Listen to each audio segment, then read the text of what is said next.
बहुत से लोग ये दावा करते हैं कि अपने भीतर उन्हें कई तरह की आवाज़ें सुनाई देती है और ये आवाज़ें उनके वश में नहीं होती।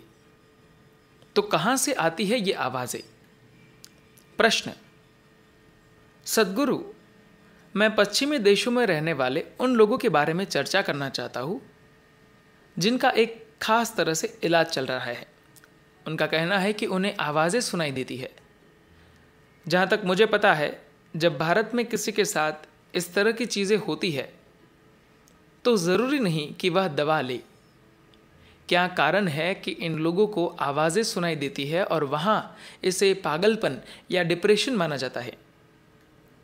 कुछ लोग क्यों इतने अधिक डिप्रेशन में चले जाते हैं कि उन्हें खुशी का एहसास ही नहीं होता? सद्गुरु कहते हैं, यह आवाज़ का मतलब है ऐसी ध्वनि जो एक खास वोकल कॉर्ड से आती है। जब तक कोई भौतिक शरीर न हो तब तक आवाज़ नहीं होती। लोग जिसे आवाज़ कह रहे हैं वह दरअसल उनके मन के अंदर के शक्तिशाली विचार है। अपनी रोज़मर्रा की ज़िंदगी में हम जिस तरह की आम सोच रखते हैं, कुछ विचार उनसे थोड़े अलग से लगते हैं। हर दिन आप किसी न किसी विचार से गुजरते हैं। अब अचानक एक खास तरह का विचार आपके मन में आता है जो आम विचारों से बहुत अलग होता है। जब आप सोचते हैं कि कोई एक आवाज़ है जो आपसे कुछ कह रही है, लेकिन जब तक वोकल कॉर्ड और कान के पर्दे नहीं होंगे तब तक आप कोई आवाज़ नहीं सुन सकते। बात बस ये है कि कुछ खास तरह के ख्यालों को, खास तरह की भावनाओं को, जिनका आपकी ज़िंदगी पर एक खास तरह का असर महसूस होता है, उसे ही आप आवाज़ कह देते हैं।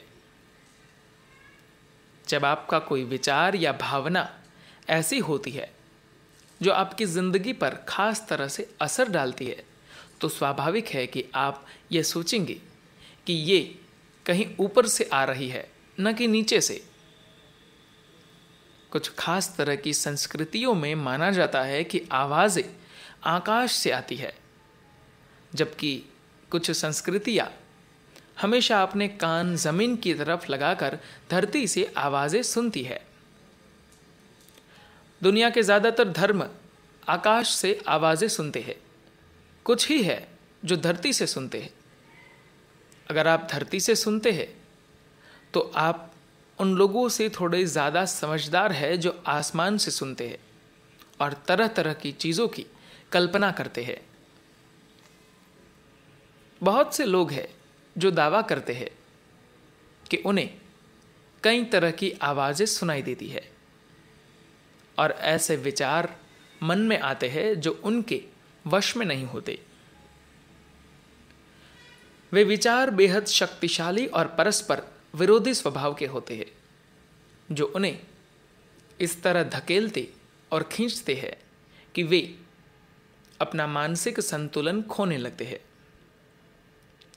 इसे सन की अवसाद या मैनिक डिप्रेशन नाम दिया गया है, क्योंकि विचारों और भावनाओं की यह ताकतवर सेना अनियंत्रित होकर घूम रही है। ये इतनी शक्तिशाली है कि ऐसा लगता है जैसे कोई आपसे बात कर रहा है। मैं चाहता हूं कि आप एक प्रयोग करें और इसे महसूस करके देखें।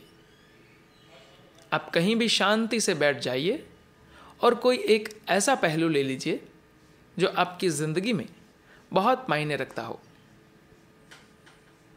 अपना ध्यान उस पर केंद्रित कीजिए आप जिसके बारे में सोच रहे थे। कुछ समय बाद आपको उस पहलू से संबंधित कुछ पता चलेगा।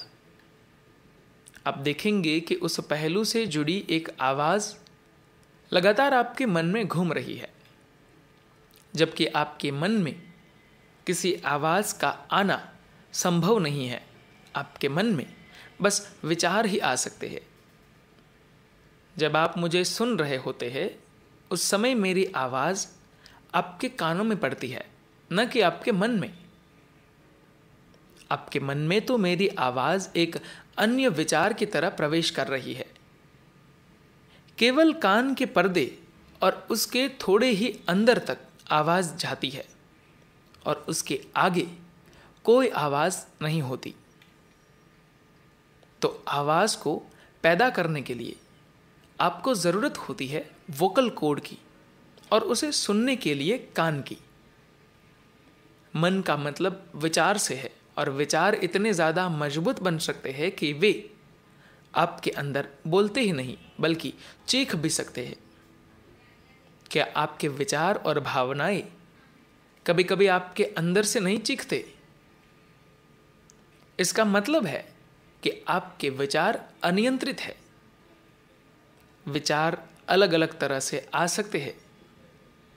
ज्यादातर विचार आपके भीतर उन इंप्रेशंस की वजह से आते हैं जिन्हें आप अपनी इंद्रियों के जरिए हासिल कर चुके हैं। कुछ लोगों में ये विचार किसी खास जगह पर रहने के कारण आ सकते हैं।